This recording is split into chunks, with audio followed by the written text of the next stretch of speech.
Vjerujem da nema osobe koja se ne divi ovakvoj biljci, koja zadivljuje svojom ljepotom i ukrašava svaki vrt. Hortenzija je najčešće listopadna grmolika biljka, a mogu narasti od 1 do 2 pa čak i do 15 metara. Ima razgranat korijenski sustav sa jednim glavnim odrvenjelim korijenom. Cvjetovi su mali i nalaze se u okruglim ili plosnatim grozdastim cvatovima. Ona cvjeta od početka 6. do 10. mjeseca, a cvjetovi mogu biti svjetlo-ružičaste, zelenkaste, bijele, ljubičaste ili plave boje. Njen plod su crne naborane sjemenke koje ostaju u grozdu nakon cvata, pa se relativno lako i samostalno razmnožavaju. Krajem augusta i padom noćnih temperatura izgled ove biljke se mijenja, ali samo kada su cvjetovi u pitanju. Naime, oni gube onu jarku boju i postaju nekako zelenkasti. Na našem kanalu već imate video o uzgoju hortenzija i njenoj rezidbi, a također imate poseban video o tome na koji način možete mijenjati boju cvjetova iz roze u plavu i obrnuto. A danas ćemo vam pokazati kako vrlo jednostavno odraditi razmnožavanje hortenzija i to na nekoliko načina. Prije svega, prvo što je potrebno jeste da pripremite zemlju u koju ćete staviti reznice. Mi smo koristili običnu zemlju za cvijeće te smo u nju dodali perlit. Vjerovatno ste bar jednom kupili neko cvijeće ili biljku u posudi i sigurno ste primijetili sićušne bijele granule po zemlji koje liče na komadiće stiropora. Riječ je o perlitu, prirodnom materijalu koji se u sirovom obliku nalazi u prirodi kao vulkanska stijena. Ona se u procesu prerade izlaže visokim temperaturama gdje dolazi do širenja perlita koji povećava svoju zapreminu čak i do 40 puta.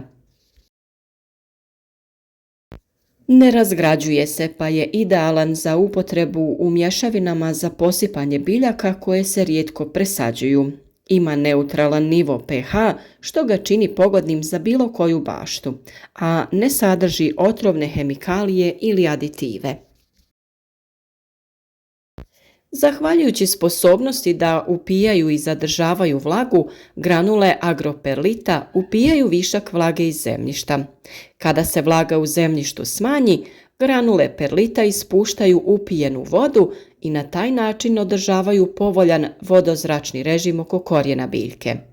Isto radi i sa rastvorom mineralnih gnojiva, čime se postiže njihovo produženo djelovanje. Također omogućava odlično provjetravanje zemlje. Biljke zapravo apsorbiraju 98% kisika kroz korijen, pa je dobra aeracija ključna za zdrav razvoj korijena. Pravilno strujanje zraka također podržava zemljišne gliste, korisne nematode i druge dobre stvari u zemlji, što zauzvrat omogućava život biljaka. Kod proizvodnje rasada u supstratu sa perlitom mnogo je lakše vađenje biljaka bez da se ošteti njihov korijen. Biljke su sada još uvijek zdrave i lijepi su im cvjetovi, no malo su izblijedili i promijenili boju. Pripremaju se za stvaranje sjemena. Među svim ovim lijepim zelenim granama mi ćemo potražiti onu jednu koja je još uvijek zelena i mlada, to jest jednogodišnja grana hortenzije. U slučaju razmnožavanja reznica ne koristimo one već drvene grane, nego to moraju biti one zelene jednogodišnje grane. Kada smo pronašli jednu takvu granu, vrijeme je da ju odrežemo. Najmanje koliko ta reznica treba imati ovih pupoljaka jeste 3, tako da ćemo izbrojati odozgo od vrha 3 mala pupoljka te ispod posljednjeg donjeg odrezati na visinu od 1 cm ispod zadnjeg pupoljka. Bitno je da napravite kosi rez i da se on nalazi, znači barem 1 cm ispod najzadnjeg donjeg pupoljka. Sama reznica ne treba biti kraća od 15 cm, a ne bi trebala biti ni previše duga. Tako da ćemo mi sada sa ove reznice ukloniti sve listove i onda ćemo da ju posadimo. Za uklanjanje listova ne morate koristiti škare. Oni se vrlo lako uklanjaju, tako samo što ih gurnete sa prstima u stranu.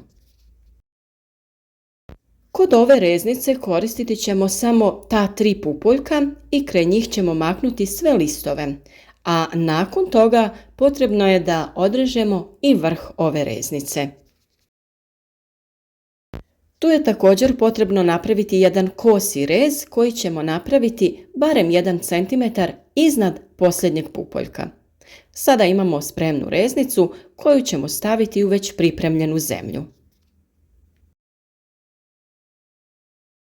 Ostali dio posla je vrlo jednostavan. Naravno, trebate obratiti pažnju na smjer ovih pupoljaka kako ne bi reznicu okrenuli u suprotnom smjeru.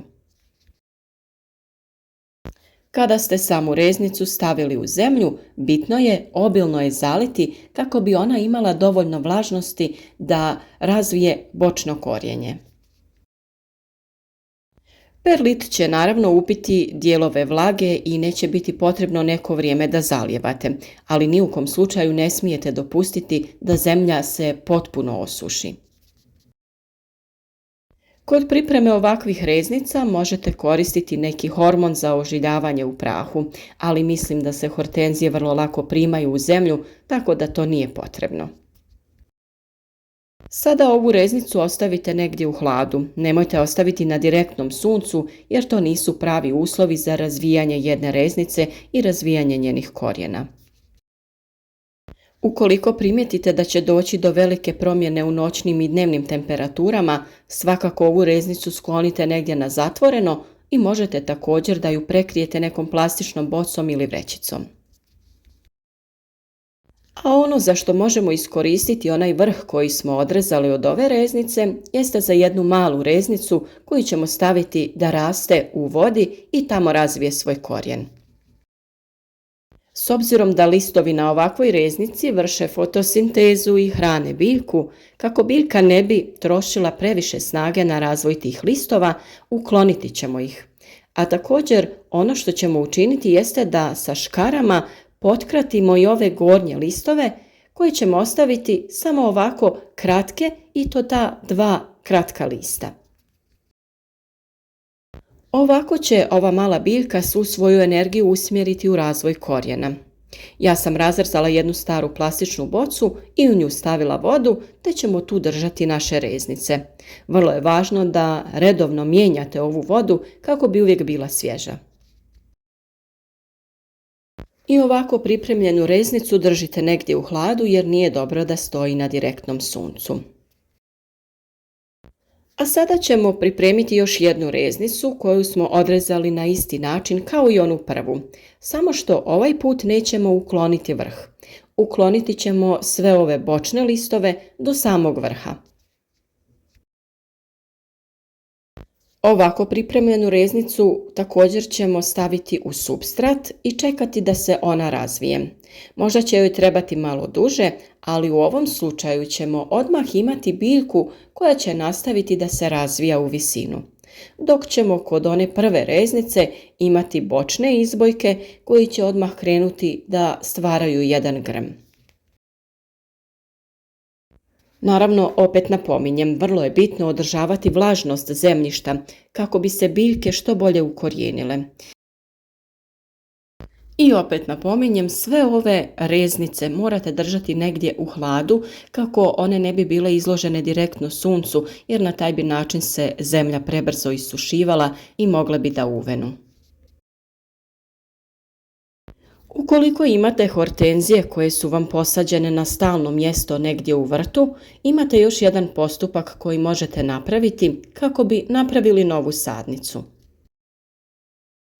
Ova naša hortenzija je tokom cijelog dana izložena suncu, tako da ćemo mi ovu reznicu da napravimo sa one strane na koje dolazi samo jutarnje sunce, a ostatak biljke joj pravi sjenu tokom drugog dijela dana. Kada ste odabrali granu koja je najbliže zemlji i izgleda kao da bi se mogla najbolje saviti, kako bi ostala u zemlji, tu iskopajte jednu malu rupu i napravite da zemlja bude rahla kako bi mogli zakopati reznicu. Ovaj način razmnožavanja se zove polijeganje i mi ćemo tako da napravimo udubljenje u zemlji, da polegnemo ovu jednu granu hortenzije te da ju zatrpamo sa zemljom. I u ovom slučaju potrebno je da to bude zelena grana koja je jednogodišnja, to jest od ove sezone. Nju ćemo lagano saviti u otu rupu koju smo iskopali te prekriti sa zemljom. I ona bi trebala u dodiru sa zemljom uz vlagu da razvije korijenje. A u proljeće ju jednostavno odvojimo od glavne biljke i presadimo. I u ovom slučaju potrebno je ukloniti sve listove koji se nalaze u onom dijelu koji će biti pod zemljom, te onda obilno zaliti biljku kako bi ona imala dovoljno vlage, da potakne razvoj novog korijenja.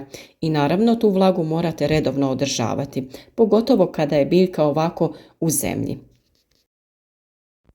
Ukoliko se bojite da bi ova polegnuta grana mogla da se vrati u prvotni položaj, jednostavno ju prekrite sa nekim kamenom kako bi osigurali da ona ostane u ovom položaju. Kada mislite da je ova biljka razvila korijenje, može to biti naredno proljeće ili krajem ljeta, tada ju lagano izvadite iz zemlje, a mi smo u ovom slučaju dobili čak 2 presadnice. Možete da ih izvadite i presadite u neke posude kao što smo to učinili na početku ovog videa u zemlju koju smo pripremili sa perlitom, a možete naravno da ju odmah presadite i na neko stalno mjesto u vašem cvjetnjaku u zemlju. Razmnožavanje hortenzija je vrlo jednostavan postupak, samo potrebno je neko vrijeme i malo strpljenja kako bi se biljke ožilile, razvile bočno korijenje i bile spremne za presađivanje. Nadamo se da vam je ovaj video bio od pomoći, da ćete sami uzgojiti presadnice vaših divnih hortenzija i da ćete uživati u njihovoj ljepoti. Za još ovakvih videa družite se s nama na našem kanalu, naš rad nagradite sa lajkom ili zapratite naš kanal kako bi redovno dobivali savjete o uzgoju različitog voća i povrća, cvijeća te ostalih biljaka.